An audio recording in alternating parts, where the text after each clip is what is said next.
¿Listo? Pues bien, estamos aquí con el maestro Esteban Ríos Cruz, quien ha sido el ganador, premiado aquí en la Feria Internacional del Libro de Guadalajara. ¿Cómo está, maestro? ¿Cómo se siente? Pues bien, es ahora sí, una experiencia en mi vida como escritor, de ser reconocido, me hace sentir en verdad pues afortunado, ¿no? Porque de cierta forma uno escribe para sí, pero escribe también para sus lectores, y eso es lo que en verdad hace que un texto literario tenga sentido, tenga valor cuando es leído, cuando es apreciado, y en cierta manera pues es la interacción con el texto lo que va construyendo propiamente el sentido, ¿no? Y bueno, este premio de literaturas indígenas de América, ese es el premio, pues como lo he manifestado, tiene realmente la importancia porque es un paso para el reconocimiento y el fortalecimiento de las letras indígenas, ¿no? Porque hasta cierto punto ha sido el español como lengua oficial, como lengua dominante, la que ha predominado. Entonces, hoy día esto de ser reconocido en las lenguas originarias pues nos permite hablar de un nuevo horizonte. Pero ¿quién es el maestro Esteban Cruz Ríos? A ver, platícanos más de usted, dónde nace, dónde nace también el amor a la poesía. ¿De dónde es original el maestro Esteban Cruz? Yo soy de una comunidad de la región del Istmo de Tehuantepec, Oaxaca. Mi pueblo se llama Asunción Ixtaltepec. Es un nombre en náhuatl. Ixtaltepec quiere decir Cerro Blanco, pero en mi lengua zapoteca quiere decir Danillat, que quiere decir Cerro Blanco, lo mismo, ¿no? Bueno, mi amor por la literatura, pues como en todos los pueblos, ha sido a partir de la cuestión oral, porque mi abuelo, que era un hombre demasiado ingenioso, nos contaba a sus nietos y nietas en las noches, que hay que aclarar que antes no había luz eléctrica en la comunidad, y nos platicaba de diversas leyendas, algunas reales, bueno, en sentido de que era parte de Vox Populi, ¿no? Pero otras las inventaba con tal de tenernos entretenidos, ¿no? Y eso a mí me causó un gran impacto, me asombraba bastante, esa construcción de personajes, de historias, y sobre todo un lenguaje distinto a lo cotidiano, ¿no? Como un río puede tomar la forma de una persona, de un animal, no solamente es un río, es algo más. Y eso pues siempre me motivó, de tal forma de que allá en la secundaria, cuando yo era estudiante de secundaria, pues a leer a otros autores, porque nosotros no, los que somos de esa comunidad, pues nuestro contacto es con la lengua oficial, el español. Yo de cierta forma soy bilingüe. Entonces lo que leí, ahora sí como literatura en su momento, pues me impactó, me marcó también el hecho de estar leyendo autores pues para mí completamente desconocidos, hablar de Francisco Petrarca, por ejemplo, que es una poesía tan hermosa, o leer a poetas mexicanos como López Velarde o Amado Nervo, pues impactaron en mí, sobre todo esa sonoridad, esa musicalidad. La poesía ha sido para mí eso, la musicalidad, el ritmo.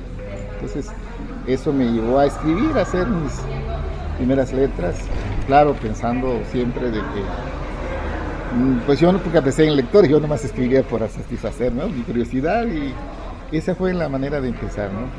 Tengo ahora sí que un origen en cuanto a la tradición oral, y de ahí pues la cuestión de de las lecturas que hice a su vez, ¿no? Y eso pues con el tiempo se fue acrecentando a nivel superior, a leer a otros escritores, hasta que en su momento surgió en mí la reflexión, bueno, ¿por qué leer y escribir nada más en español? Y fue cuando empecé a escribir en mi lengua materna, que es el zapoteco. ¿Cuántos libros lleva ya, maestro? ¿Cuántos poemas ha publicado, aparte de este que le dio el premio? Pues son varios libros, ¿no? Tengo 2 libros originalmente en español nada más, que es Desandar la memoria, con el que gané el premio estatal de poesía allá en Oaxaca. El libro Canción en Vigilia, editorial Praxis. Y de ahí mis libros en zapoteco, nomás fueron 2 libros en español. La primera es Ubilla Galachi, Sol de Mediodía. De ahí vienen los otros libros, como es Chiguela Cadilla, que es Cuando la noche sea palabra. Cadilla Guchendú, que son palabras germinadas. El libro último que publiqué, que es Shani Aguela, que es Al pie de la noche. Sí, tengo otros libros, pero son de coautoría y me han traducido al italiano y al francés. En este caso, pues tengo prácticamente, por decir así, pues mis poemas, la mayoría están publicados en revistas, en periódicos a nivel estatal, algunos a nivel nacional y otros a nivel internacional. En Italia es donde me han publicado más mis poemas. Entonces, libros inéditos tengo varios, porque cada año escribo un libro. Es parte de un compromiso que tengo como escritor de estar haciendo siempre, ¿no? Entonces, no todos han visto la luz, porque realmente en México, no sé si en todos los países, es muy difícil que publiquen poesía, y más si es poesía en lenguas originarias, ¿no? Sí, entonces es así, en sí los libros publicados, conocidos, y te digo, pues hay otros que están todavía en vísperas, ¿no? Muy bien. ¿Cómo se da esta propuesta para llegar a este premio tan interesante? Por ahí sabemos que la maestra Sugey, que es la coordinadora de Universidad de Santander allá en Oaxaca, que bueno, usted es alumno de Santander, ¿verdad? Doctorado. Así es. Es alumno de nosotros. Pero ¿cómo se da esa postulación, maestro? ¿Usted ve la convocatoria, concursa? ¿Cómo se dio ese parte? Pues en sí la convocatoria se difundió a nivel nacional e internacional, y en su momento, bueno, tuve la oportunidad de leer la convocatoria, y una de las, ahora sí, uno de los puntos de las bases es que debía ser una candidatura por las instituciones que pudieran, ¿no? Entonces, ante esto, pensando como estudiante de la Nissan allá en Campus Oaxaca, entonces pensé en hacer la solicitud, porque salió de mí y me podían hacer la propuesta de la candidatura, igual con la Universidad Iberoamericana de Puebla, que son las 2 instituciones que en su momento me hicieron la propuesta. Sí.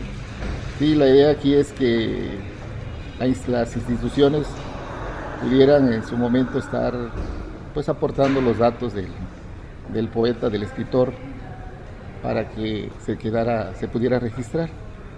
Y ya pues todo en sí, el trabajo ahora sí de juntar porque aquí el premio no es en sí hacia un libro, es toda la trayectoria.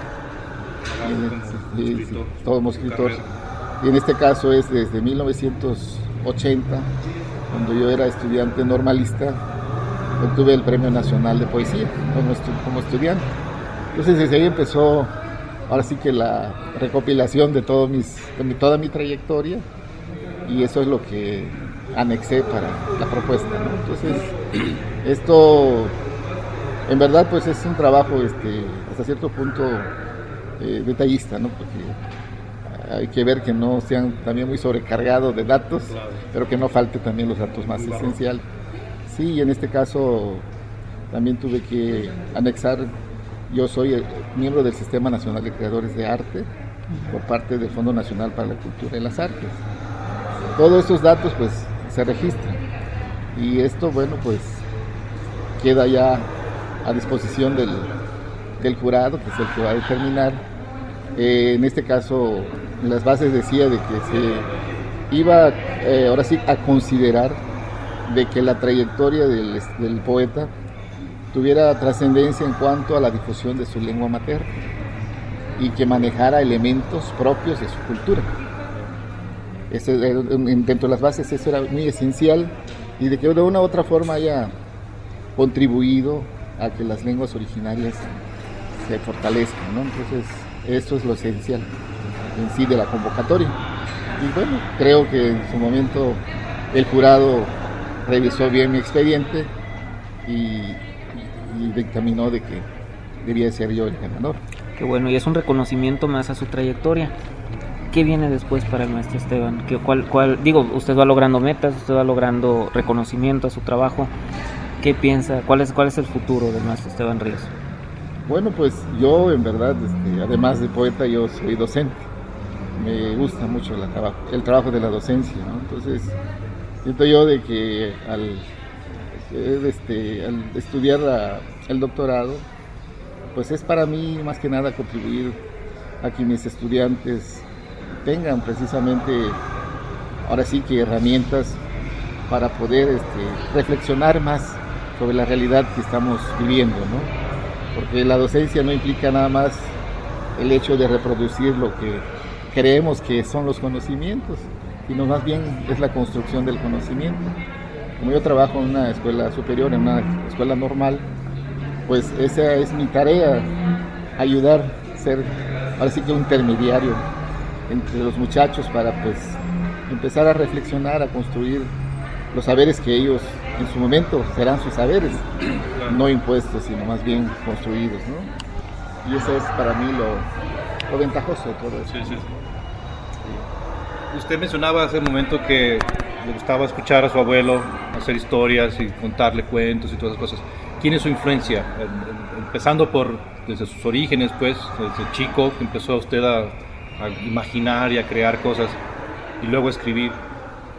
Primero parece pues su abuelo fue una influencia, pero como escritor ya en su carrera formal, vaya, ¿quién lo influencia? ¿Quién lo inspira pues a crear todo esto que escribe? Pues en verdad diría yo de que tengo mis autores favoritos, pero eso no implica de que sea los únicos, ¿no? Claro. En mi caso, inicialmente la poesía que me gustaba leer era una poesía más apegada a ciertas cuestiones sentimentales. Leía a Gustavo Adolfo Bécquer, por ejemplo, también en su caso a Ramón López Velarde, que pues a mí me sorprendía por su lenguaje, ¿no? Tan propio de Velarde, el hecho de estar buscando de lo cotidiano algo muy grande. Pero de ahí también vino una época de leer a otros escritores que para mí tienen una tendencia más reflexiva, más filosófica, como a Octavio Paz, por ejemplo, a Jaime Sabines, Álvaro Mutis, y de ahí a Pablo Neruda, desde luego, para mí es alguien que no se puede estar evadiendo, ¿no? Entonces, pues en sí también la poesía de Efraín Huerta para mí fue esencial. Como escritor me gusta sobre todo el manejo de las metáforas, de la cuestión de la personificación, que es la prosopopeya, y esto lo encuentro mucho en estos autores, algunos muy atrevidos como José Emilio Pacheco, por ejemplo, que me encanta su poesía. Muy irónicos, como Efraín Huerta, muy humorísticos, y con sus poeminios. Entonces, hablar concretamente de un solo poeta para mí, incluso estoy obviando algunos ahorita que no estoy mencionando, ¿no? Por ejemplo, leer a Whitman, por ejemplo, para mí fue trascendental, ¿no? Estoy mencionando por algunos nada más, pero mi poesía está nutrida de diferentes autores, incluso leer a Catulo para mí fue esencial. Y es que en verdad, aun cuando la postura es hablar de mi cultura, de los elementos culturales, pero en sí el arte de la poesía lo encuentro en todas las culturas. Sí, entonces en su momento uno puede escribir un poema apegado a cierta estructura de algún poeta a nivel nacional o a nivel mundial, y esto pues es normal. Esa es la poesía, ¿no? Que esa es otra pregunta muy interesante aquí. Usted se influenciaba por poetas de todos índoles, de todas épocas, de todos estilos, pero ¿cómo lo funciona o cómo lleva usted su cultura? Que eso es lo interesante, pues aquí, cómo lleva su cultura, sus orígenes, su lengua nativa, todo esto, a fusionarlo con todos estos otros estilos. ¿Cuál es el porque, por ejemplo, leyendo la reseña dice que usted ganó este premio porque su poesía era muy profunda y romántica y erótica y todas esas cosas. ¿Cómo fusiona todos esos estilos o todas esas influencias con su origen, con sus lenguas nativas, con sus raíces? Pues mire, algunos piensan de que la poesía o la cultura indígena no es erótica. Algunos piensan, no lo viven. Pero la cultura indígena es muy erótica. Yo diría que incluso muy dado a la cuestión sexual de manera muy fuerte. Pero como está más en una tradición oral, entonces no se conoce. Entonces para nosotros hablar de la cuestión erótica es muy normal en nuestra cultura, no hay tantos tabúes para eso. Claro, no se divulga así es a nivel de comunidad, ¿no? Entonces cuando yo leo a estos autores, que algunos, por ejemplo, yendo a Salomón, en el Cantar de los Cantares, son tus pechos, dos dunas y no sé qué, habla de dromedarios, de dáctiles. Bueno, yo ¿qué tengo en mi comunidad? ¿Cuáles son mis elementos, no? Entonces lo que yo hago es tomar elementos de mi comunidad, de mi cultura, y lo voy transportando a una estructura que digo, no es de nadie, es el arte en sí, de la poesía. Yo puedo hablar ya no de dátiles, sino yo hablo de la ciruela, ¿no? Madura, que revienta. Puedo hablar de lo que es la pitaya, que es una fruta común en nuestra cultura, para relacionarlo con los labios de una mujer. Sí, entonces, y desde luego, la cuestión cosmogónica, esa como visión de mi pueblo en cuanto a hablar de cuestiones de inframundo, de la importancia que tiene el cruce de los caminos, por ejemplo, que es un lugar mágico donde emergen criaturas, ahora sí que de ultratumba, duendes, no sé, todo tipo. Entonces, esto no lo hay nada más en mi cultura. Esto, si leo a los griegos, ahí está. Si leo a los romanos, ahí está. Entonces, ¿qué implica esto? De que hay una relación de todos los pueblos, de todas las culturas. Y yo tengo que referirme más concretamente a lo que vivo.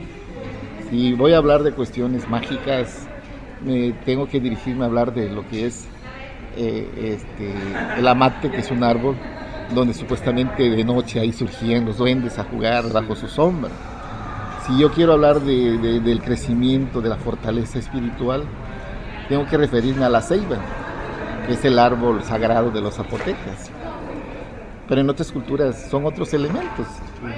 Entonces yo no lo encuentro tan distante en cuanto a hablar de los elementos culturales propios de mi cultura, si en su momento lo relaciono con las otras culturas. Yo siento que en sí, a nivel, ahora sí que de culturas, todo está amalgamado, ¿no? No hay nada que esté distante.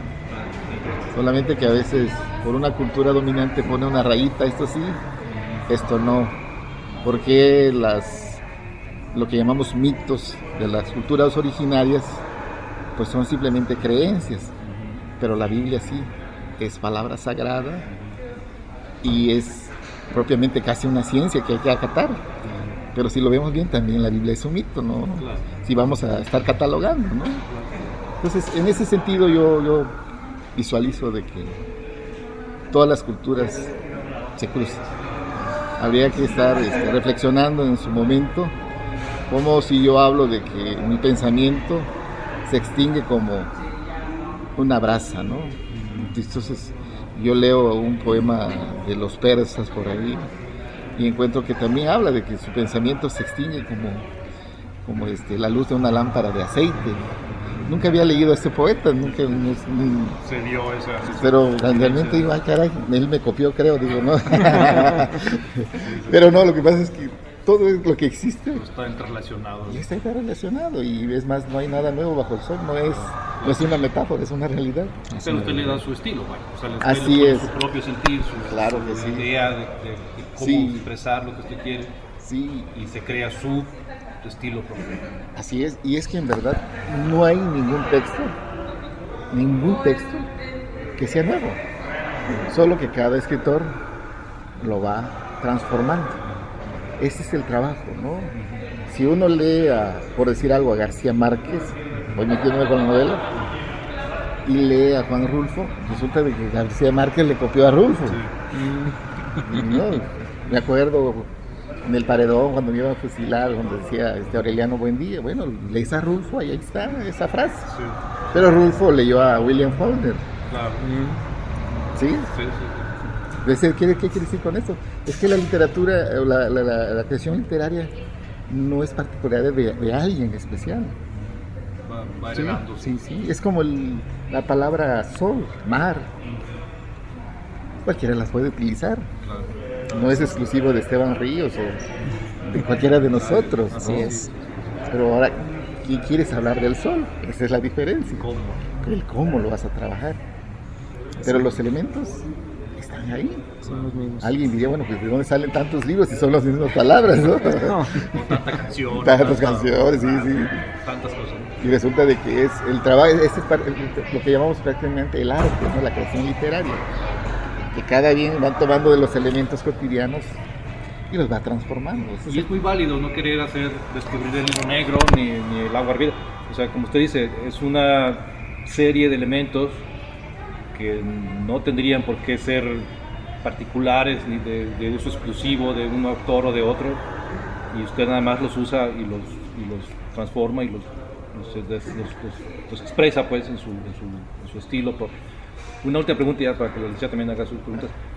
¿Usted siente que la cultura indígena, que las lenguas indígenas nativas, originarias, se están perdiendo o se está difundiendo más que anteriormente? ¿Qué significado tiene para usted que se hagan este tipo de premiaciones y que haya sido usted el ganador de un premio? Pues en verdad la posibilidad de que se extingan las lenguas siempre está latente, pero como yo lo decía en mi discurso de ayer, nos toca a nosotros los hablantes fortalecerlo, cualquier lengua materna que sea, y en ese sentido el hecho de estar publicando, de estar tallereando lo que es propiamente la lengua materna, no solamente como de uso cotidiano, sino también en la cuestión de creación literaria, ha permitido de que en cierta forma las nuevas generaciones volteen la vista y digan, ¿no? Aquí tenemos realmente fortaleza. Y es que hablar de identidad muchos lo confunden, ¿no? Identidad porque hablamos la misma lengua, porque vestimos igual, y no es cierto. Esto más bien es un entramado muy complejo, ¿no? Y en ese sentido, no solamente es que hay cuestión de hablarlo, sino es más bien sentirlo. Porque alguien no puede hablar una lengua y sentirse parte de esa cultura. Pero aquí la cuestión es para que ahora sí se difunda, y en el entendido de que una lengua representa la filosofía, la manera de pensar de un pueblo, pues sí es importante que se hable y que se escriba.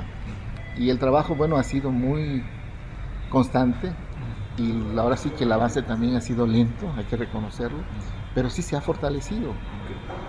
Al menos tenemos lectores que se acercan ahora. Al principio leían todo en español, pero ahora van viendo de que se puede leer, y sobre todo esa musicalidad que tiene la lengua indígena, que aunque es una lengua, porque es una lengua tonal, y eso hasta cierto punto sorprende a veces, ¿no?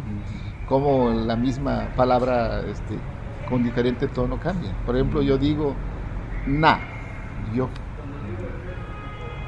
y si yo digo na, dice, o sea, ya cambia, ¿no? Sí. Y si digo na, por ejemplo, na Silvia, doña Silvia, y si digo na, ¿dónde? ¿Cuál? Sí. Entonces eso, escuchándolo a los jóvenes, se ofende, los que no son hablantes. Entonces, y sobre todo las lenguas originarias, las lenguas indígenas, el zapoteco es una lengua muy pícara. Hay muchos chistes, por eso yo ayer estaba riéndome un poco cuando decía de los chistes. Hay muchos chistes. Claro que no es lo mismo que se los platicara en español, porque por esos cambios, esos tonos son los que le dan valor. La picardía. Esa es la picardía. Por eso les digo de que nosotros, el erotismo, algunos dicen, ¿existe erotismo en lengua? Claro que sí. Sí, hay mucho, tiene mucha fuerza, ¿no? Entonces, ese es el sentido. Y ahora con el premio, pues como digo, es una etapa, una parte importante, porque permite también a muchos reconocer de que el esfuerzo que se está haciendo se está valorando. Tal vez no en la dimensión que quisiéramos, pero que por eso yo decía ayer de que reconozco a las instituciones que convocaron, porque realmente es un paso muy importante. Si no se logra todo lo que se ha pensado, pues es bueno empezar. Claro. Si uno quiere andar un camino, bueno, al menos hay que dar los primeros pasos. Y yo siento que eso es lo más importante de esto, ¿no? Y sí, es muy importante esto. Y reconozco de que vamos bien, y hablo en plural porque no solamente soy yo el representante de los escritores en lenguas indígenas. Hay muchos y muchas que están escribiendo en poesía, en relatos como cuentos, leyendas, la cuestión de lo que son las obras teatrales, guiones radiofónicos. Es decir, hay un trabajo así, si se puede denominar efervescencia literaria en las lenguas indígenas. ¿Usted diría que está floreciendo este nuevo, se están volteando a ver hacia los indígenas, sus orígenes, su lengua, su cultura? De hecho sí, y hay que reconocer el trabajo que hizo en su momento el maestro Carlos Montemayor, que fue uno de los pioneros que anduvo en la zona sur, trabajando con los mayas, con los zapotecas, tzoxiles, celtales. Es decir, no es tan, inicialmente, sobre todo, pues ahora sí que este trabajo que se hizo con León Portilla, por ejemplo, el maestro León Portilla, que es muy importante, hay que reconocerlo, ¿no? Él incluso le denomina palabra nueva, León Portilla, es una frase el término que acuñó para hablar de la literatura indígena. Hay mucho camino por andar. Pensamos de que esto en su momento también despierte la conciencia de todos, porque cuando hablamos de cultura no solamente estamos hablando de los que hablan una lengua indígena o no lo hablan. Yo creo que aquí todos somos mexicanos y nos sentimos identificados como mexicanos. Sí, sí. Me llamó la atención muchos niños ayer, ¿verdad? Apoyándolo, maestro. Muchos niños. Sí, siento yo, le digo de que a mí me ha resultado en los foros donde he ido a veces que se acercan los estudiantes y dicen, bueno, yo por ejemplo hablo una lengua originaria, pero nunca había querido expresarlo porque me daba vergüenza, o no sé, siento que algo van a decir esta persona, ¿por qué lo habla, no? Entonces cuando ven que uno se planta y lo habla con orgullo y quiere expresarlo, también dice, no, pues yo también soy, ¿no? Y que a la gente le gusta, además. Sí, yo hablo el náhuatl, pero no quería expresarlo, pero aquí sí. Me pasó eso cuando estuve en la Universidad Iberoamericana allá en Puebla. Fui a leer en el mes de febrero, que fue el día de la Mundial de las Lenguas Maternas, y cómo los estudiantes se acercaron. Ya después de la lectura decían, no, pues yo hablo de esta lengua. Y, caray, sí, entonces es importante. Entonces es lo que uno aquí quiere, ¿no? Que cada vez se sientan más orgullosos de sus raíces y que esto pues se vea como es normal. Si nos gusta escuchar una música en inglés, en portugués, en francés, bueno, ¿por qué no una lengua originaria? No estoy diciendo que sea exclusividad del zapoteco, cualquier lengua originaria. Porque alguien dirá, pero es que yo no lo entiendo. Pues a veces también yo no entiendo el inglés, pero me gusta la música. Yo no sé si les haya pasado, pero a mí me ha pasado. Pues una canción por ahí, qué hermosa, ¿no? Qué bonita, ¿no? ¿Qué dice? No sé, pero me gusta.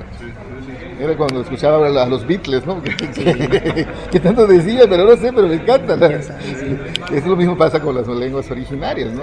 Su música está presente y yo creo que es cuestión de abrirse también, romper un poco esas barreras, esos prejuicios. ¿Siente que todavía hay, ya por último, siente que todavía hay discriminación hacia las comunidades indígenas por parte de la sociedad establecida y de la comunidad moderna y todo este tipo de cosas, que se vea como alguien con una calidad inferior o algo así? Pues realmente esto más no son de las instituciones educativas, instituciones culturales, más bien viene siendo de las instituciones políticas, lo que llamamos las políticas públicas, que ven la oportunidad de hacer programas, de hacer proyectos, pero más que es para explotar la cuestión cultural, ¿no? De una cultura que se vuelve en su momento pues apropiada y que sirve como cuestión folclórica, nada más lo que yo decía, que ese es uno de los riesgos que a veces hay que evitar, ¿no? Como que no es ahora sí, porque en verdad sientan que se está valorando. Más bien es una manera, más bien de lucrar. Una plataforma. Sí, yo incluso critico la Guelaguetza de Oaxaca. Sí, porque todo eso que vemos ahí es una cierta forma de cuestión de disfraz. ¿Sí? Bueno, la parte gubernamental, no lo digo de la gente que va con todo su empeño y su buen cariño a hacerlo, ¿no? Pero sí, pero es más una manera como para decir, bueno, esa es la atracción turística. Bueno, ¿por qué no hacerlo en cualquier día, en cualquier lugar y que convivan todas esas etnias y que estén ahí presentes, dando lo mejor de sí en su música, en todo lo que representa, ¿no? Que para nosotros es lo más importante, ¿no? Yo por ese lado lo veo así, o cuando dicen, no, hay un presupuesto de tantos millones de pesos que se van a aplicar y nunca se ve dónde. ¿Sí? Para editar, por ejemplo, nosotros tenemos dificultades y dicen, no, pues hay cantidad de dinero para esto, pero resulta que no vemos, nunca nos llaman a decir, oye, No se ve. nos vamos a publicar aunque sea una hojita aquí para que no se ve. Entonces yo siento que por ese lado sí, ¿no? Por parte de las instituciones educativas, culturales, son gentes más abiertas, hay más apoyo, pero también son los que tienen menos presupuesto para empezar rápido.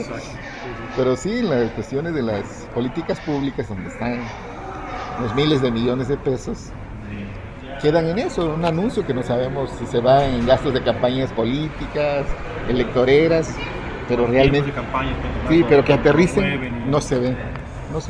Sí, incluso para fomentar, por ejemplo, las lenguas originarias con las radios comunitarias, por ejemplo, no existe. Incluso hay una ley ahorita que prohíbe todo esto, que desmantelan las radios comunitarias porque están dentro de la cuestión ilegales. Entonces, por ahí sí yo siento que falta que estos funcionarios, estos servidores públicos se abran, ¿sí?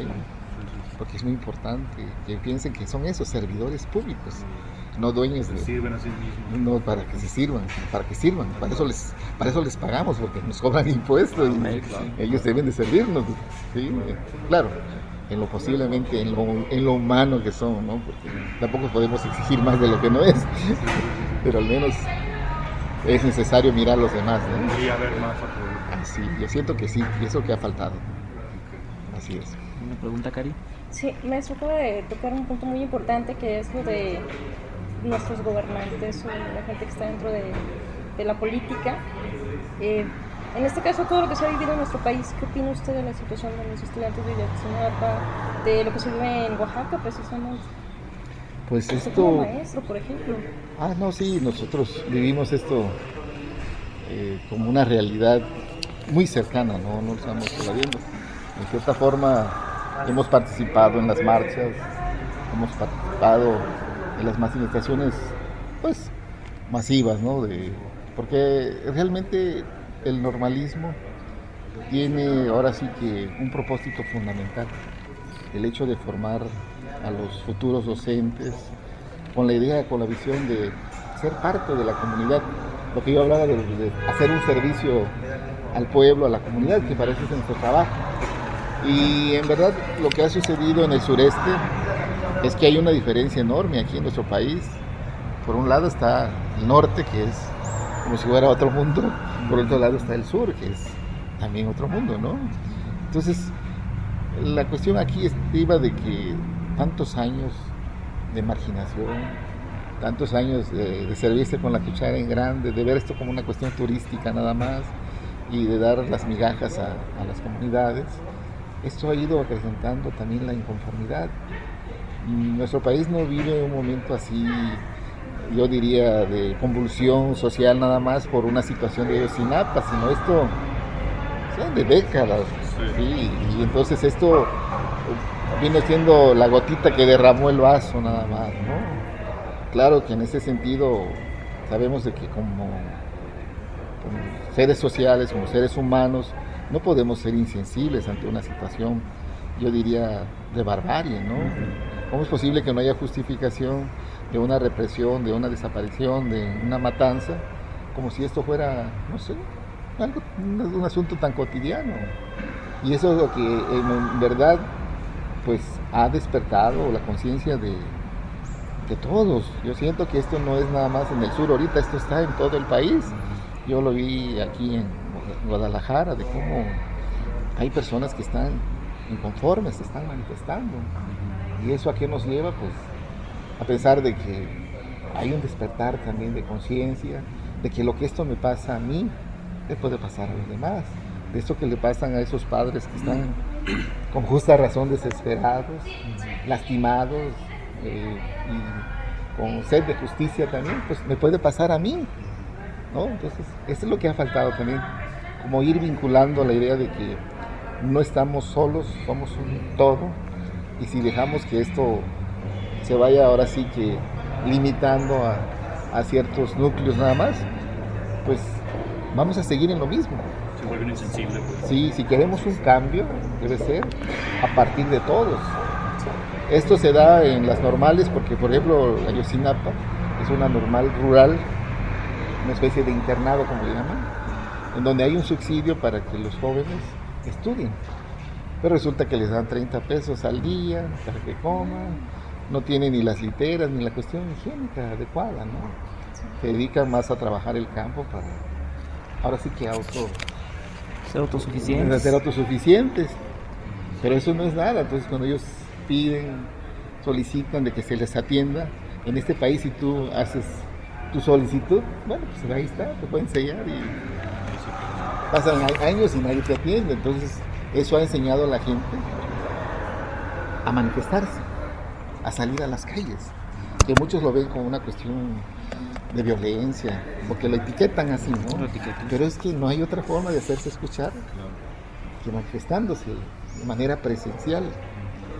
Y claro que esto es un momento para estas personas, para estos, ahora sí que autoridades, implica un riesgo a su estabilidad, porque para ellos todo está bien, los otros son los que están mal, ¿no? Entonces resulta de que pues su única opción de ellos en su visión chata es reprimir, desaparecer, y como les ha funcionado por décadas, bueno, piensan nuevamente hacerlo, pero esto detonó, y eso es lo que ahorita ya quieren con su discurso llamar a la paz, dejarlo atrás, a la armonía social, y los empresarios ya sabemos su discurso, están presionando que ya es tiempo de volver a la normalidad con esta ley de que pues ahora sí hay que regular las marchas, las manifestaciones, como cuando decía Vicente Fox en su locura de que había que hacer las marchas pero en el Estadio Azteca.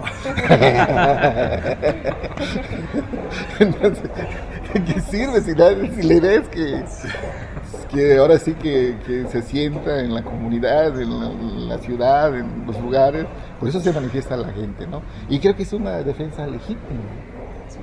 Sí, porque si la obligación del Estado es realmente marcar las normas que van a regir la vida, es para todos. No solamente es para unos, sí, para otros no. Si yo estoy dentro de un delito, bueno, pues que se me aplique la sanción de vida, ¿no? Estoy de acuerdo. El problema es que no es así. Para unos hay regalías y para otros solamente hay castigos, ¿no? Yo siento de que lo que vivimos hoy es mi manera de pensar. Nunca se debió haber dado si se atendieran asuntos como que educación, generación de empleos, ¿sí? Y sobre todo un buen salario. Con eso de un pacto que tienen de hace muchos años, de la época de Salinas de Gortari, 3% al salario, pues realmente es una cuestión irónica. Inflaciones del 6 o del 7%. Sí, sí, escuchas el salario que tiene un miembro de la Suprema Corte de Justicia que gana 750,000 pesos mensuales, es una grosería. Sí, son tantos. Sí, hay maestros de educación básica, de primaria, preescolar, que ganan 6,000 al mes. Y pero no, que no caigan, que no hablen, que no digan nada porque están muy bien. Incluso no sé si se apellida Cordero, pero más parece un borrego, decía en la época de este señor Calderón, de que con 6,000 pesos se vivía muy bien, podía pagar su auto, tener una casa y no sé qué tanto. O sea, ¿hasta dónde llega? No sé si la ignorancia o realmente la burla que nos hacen, ¿no? Sabemos que no es cierto. Si todo sube de precios, la gente tiene que consumir porque, como decía mi abuelo, pues uno puede aguantar todo, menos vivir sin comer. Entonces, lo elemental debería de... Si la gente tuviera acceso a los diversos servicios, tuviera ahora sí que una educación a la medida, con facilidades, ¿y de qué estaría yo descontento si tuviera satisfechas mis necesidades? Pero como no es así, hay inconformidad. Porque digo, con 6,000 pesos, ¿qué puede hacer uno realmente? Pues subsistir, sobrevivir. Mal. Mal, ¿no? Pero ya que le pidas de que, no, pues con esa idea de ahora de los gobiernos, pues si todo ya está en internet, sí, para que yo compre mi LAN, para que yo contrate mi servicio de banda ancha, ¿a qué horas? ¿Con qué? ¿Cómo tengo mi servicio? Entonces es lo que ellos no piensan en ellos, porque ellos viven bien, ganan bien, ¿sí? Pero los que no piensan en eso, ellos quieren sobrevivir. Y llega un momento que esto también ya es insoportable y tiene que manifestarse. Y como digo, si uno lo hace a través de un oficio, se acabó. Entonces tiene que ser real, algo. Por eso las manifestaciones. Pero eso ya ellos ya lo criminalizan, dicen que es una cuestión espantosa, que vandálica. Son gente que no aman a su país. Todo lo contrario, ¿no? Ellos son los que no aman a su país. Y sobre todo por la obligación que tienen, ¿no? Si la gente, la ciudadanía dio su voto, es porque deben de servir a la ciudadanía, aún independientemente que uno no votó por ellos. Eso no exime a nadie su responsabilidad, ¿no? Somos ciudadanos, debemos vivir en un estado de derecho, pero real, no en abstracto como lo manejan, ¿no? Pues ahora sí ya podemos entrar a su trabajo que le dio este premio, maestro, su poesía. ¿De cuánto consta su poesía? Digo, pensando en que a lo mejor no la pudiera dar tanto en español como en zapoteco, o es muy larga, es muy vasta. La verdad son todos mis ahora sí que todas mis obras, no es una obra en especial. En especial son todas. No son todas, sí, ahora sí que es no recopilación, ¿no? Más bien dicho, la reunión de todo lo que he hecho, de mi trayectoria, desde mis primeros poemas. Entonces, es muy vasto, extenso, eso, muy vasto. no es para leerlo. Aunque pues la idea es, en su momento, hacerles llegar si me lo permiten, Sí, con mucho algunos gusto. ejemplares para que puedan también tenerlo en su biblioteca o no sé, para que los muchachos también lo vayan conociendo, ¿no? Y hablando de eso precisamente, ¿dónde se puede conseguir su trabajo? ¿En qué tiendas o librerías o por medio de quién? ¿Alguna página de Trabajo, internet? sus libros. Pues ahí, un libro que pueden conseguir de manera muy inmediata es la que publicó la CDI, que se llama Kadicha Guchendú, que es Palabras Germinadas. Está en formato digital en internet, eso no se puede descargar fácilmente. Hay otro libro que se llama Jigue Laga Kadilla, que es cuando la noche sea palabra. Eso, hasta donde yo sé, está en la librería del Sótano, también está en Porrúa.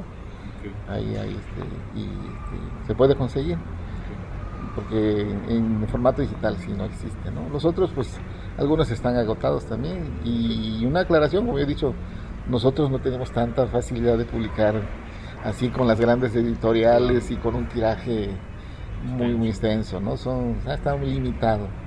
Muchas de las publicaciones a veces lo tiene que costear uno, mientras ayudándose de los amigos, de algunas instituciones, pero así también es un tiraje corto, ¿no? Entonces, en ese sentido sí hay todavía lo que yo decía, de que no hay tantos, creo que ya lo había mencionado, ¿no?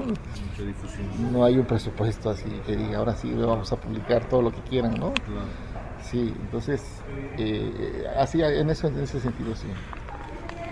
Y le decía, me llamó mucho la atención ayer que había muchos niños, pero ¿usted qué les puede dejar como mensaje, como legado a esos niños que, pues bueno, vienen detrás de nosotros y que al final, pues ellos también a lo mejor desean, por un lado, pues que tengan la habilidad como usted innata de poder escribir, de poder transmitir y bueno, posiblemente pues el decirles a ellos, anímate, algún día tu trabajo será reconocido.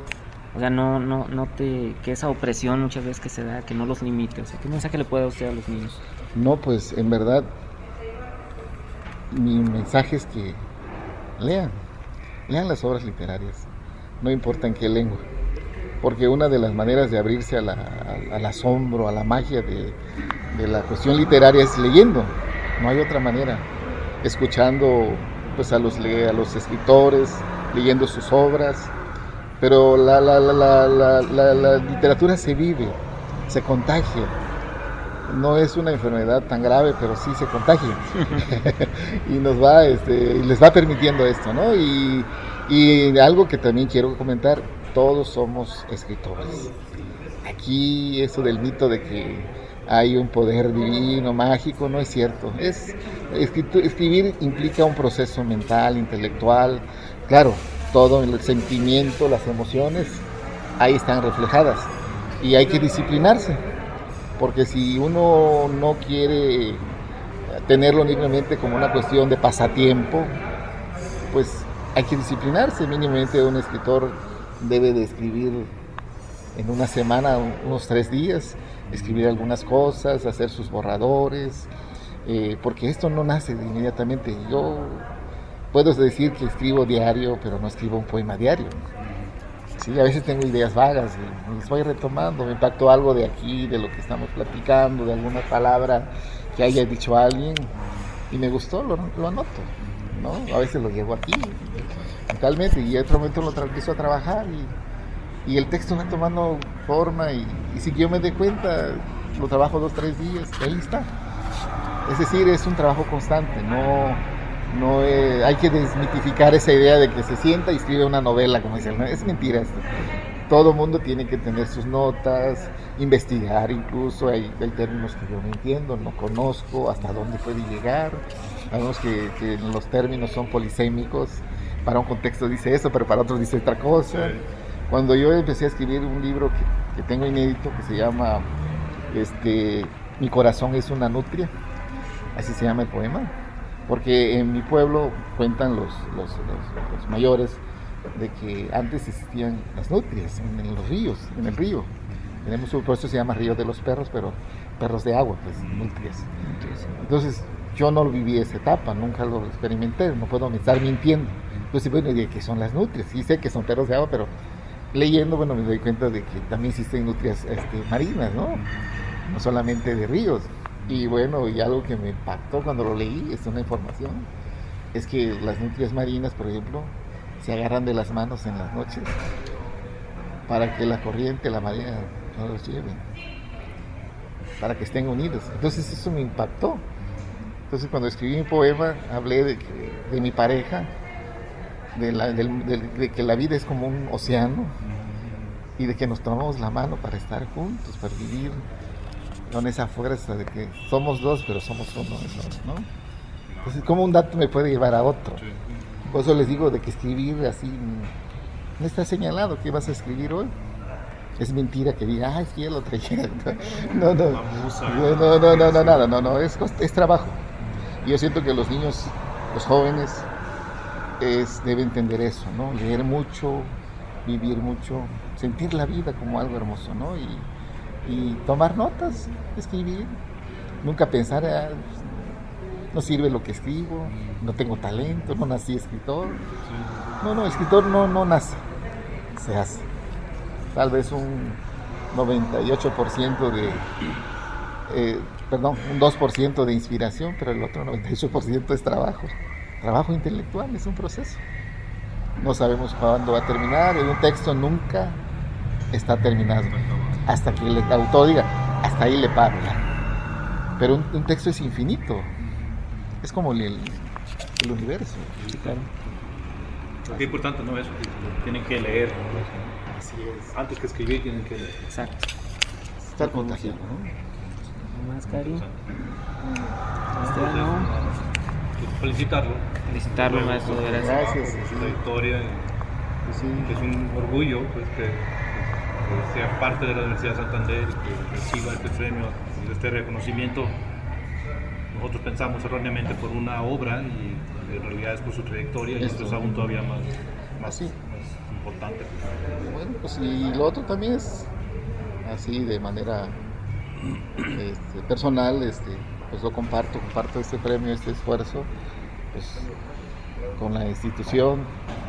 A cierto punto es bonito entender de que pues tiene uno también el apoyo, el reconocimiento. Y esto pues va por todos, ¿no?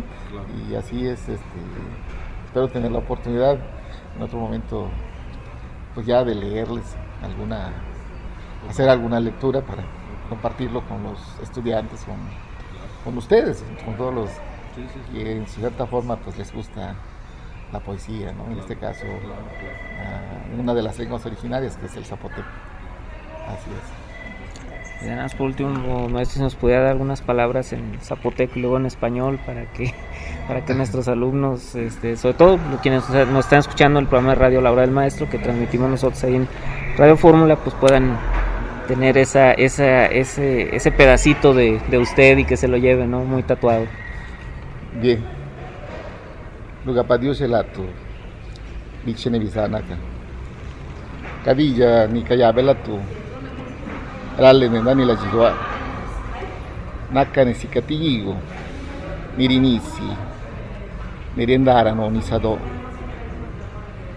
Lano, Naka no Vicino, Naji, Nege, Najitikasi, Laguya, Lagiene, Lano, Ngazanda, Guchano, Vigilayu, Ezanda, Guninu, Lano, Vini Nospiani, Meriene, Tunaca. Buenos días a todos.